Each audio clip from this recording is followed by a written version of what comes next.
Bismillahirrahmanirrahim. Assalamualaikum warahmatullahi wabarakatuh. Kita pengen tadabbur ayat supaya bisa healing perasaan kita yang sedang terluka. Healing tentang beban kita. Gimana cara biar kita tuh, kalau bahasa terapis tuh rilis beban, masalah, curhat supaya rilis gitu kan, rilis curhat. Oke, itu salah satu metode. Terus apa metode lain untuk kita rilis atau kita bisa healing dengan ayat-ayat Al-Quran? Tadabbur. Jadi ada tafakkur, ada tadabbur, ada terapi. Islam itu banyak banget hal-hal yang bagus, tapi tidak ada yang lebih indah dan lebih tepat dan lebih efektif daripada terapi dengan tadabbur Al-Quran. Bukan hanya baca, tapi tadabbur Al-Quran. Menghayati, memahami pesan-pesan Allah di dalam Al-Quran. Makanya ketika Nabi punya masalah, obatnya Al-Quran. Itulah kenapa di dalam Al-Quran Allah menyebutnya wasyifa'un lima fis sudur. Dia itu obat, penyembuh, bahkan bukan obat. Kalau obat itu dawa, kalau syifa penyembuh. Dawa belum tentu sembuh, bisa sembuh bisa enggak. Tapi kalau syifa ya udah pasti sembuh. Maka Allah menyebutkan Al-Quran itu sebagai bukan dawa, tapi disebutkan sebagai syifaun lima fis sudur, obat hati, obat jiwa, obat mental. Walaupun banyak ulama menganggap bahwa dia juga bisa menjadi obat fisik, dan saya percaya itu. Tetapi yang lebih dahsyat lagi adalah dia memang obat mental.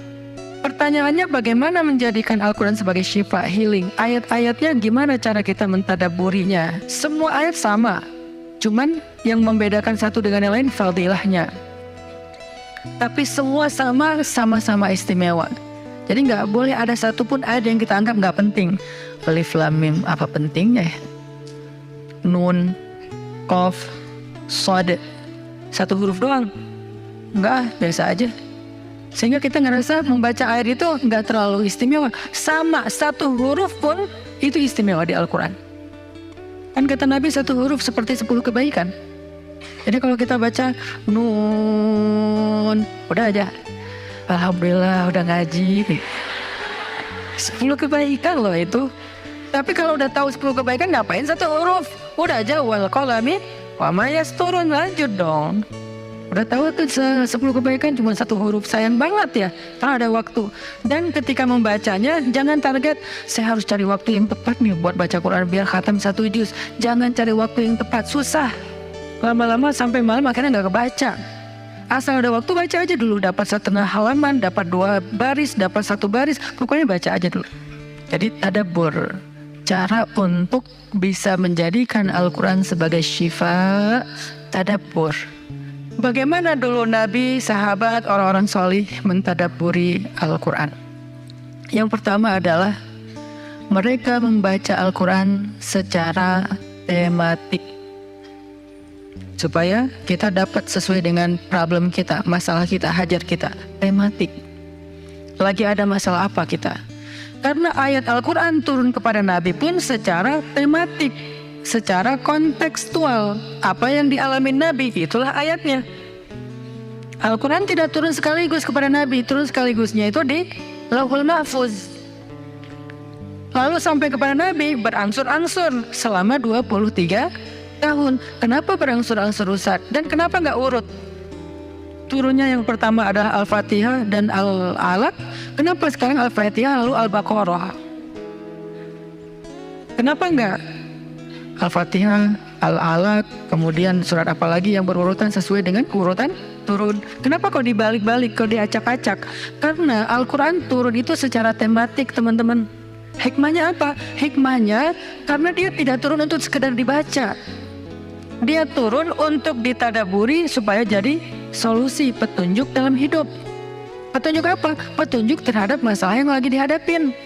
Dan kita nggak akan dapat petunjuk kalau nggak ngerti kan? Coba baca petunjuk penggunaan obat. Bahasanya bahasa bahasa Thailand misalnya. Banyak kap-kapnya. Susah kan kita? Gimana berapa hari sekali? Kayaknya 5 kali sehari deh. Padahal cuma 2 kali sehari. Nggak bisa dapat petunjuk karena nggak ngerti. Maka supaya kita bisa tadabbur, kita pahami. Nah, memahami apa? Sesuai dengan tema. Kita boleh aja bagus banget malah baca Al-Quran secara berurutan, tapi itu target baca ya, target tilawah, bukan target tadabbur. Tadabbur beda sama tilawah. Tilawah tetap dia nggak usah diganggu gugat, udah segitu aja. 1 hari 1 juz, setengah juz, 2 bulan sekali khatam, sebulan sekali khatam, itu lanjut aja udah. Karena itu memang target membaca. Tapi target tadabbur beda sama target membaca. Bikin 2 target. Kalau tadabbur memang nggak panjang-panjang dan nggak berurutan tematik. Kita mau lagi masalah apa sih? Gimana kita cari temanya Ustadz? 1, bisa nyari ke Simbah Google, ayat tentang, klik keluar. Buat kita yang mungkin kita sama nih dengan saya, masih sama-sama belajar, paling gampang tadi nanya aja ke Google, pakai aja indeks. Atau cara yang lebih, ini kalau mau, saya beberapa kali nyoba soalnya, kalau mau bukan ngetes ya, kalau mau agak sedikit lebih seru nih, agak lebih seru. Tapi kalau belum berhasil jangan salahin saya ya.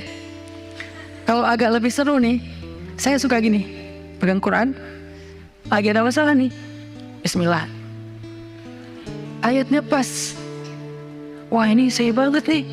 Bisa kayak gitu juga metodenya. Jadi kayak minta dibimbing sama Allah aja gitu. Tapi kadang-kadang dapat ayatnya tuh nggak sesuai tema saya, Ustaz, kata kita. Padahal kata Allah, ini yang kamu butuhin tuh ini nih.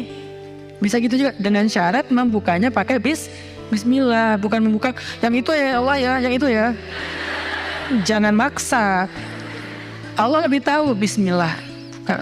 Ayatnya tentang makanan. Oh mungkin kita masalahnya emang masalah berat badan mungkin, atau masalah mubazir mungkin, sehingga merembet kemana-mana. Allahu alam. Tapi kalau mau lebih jelas ya udah cari pakai yang tadi, dapat ayatnya secara tematik.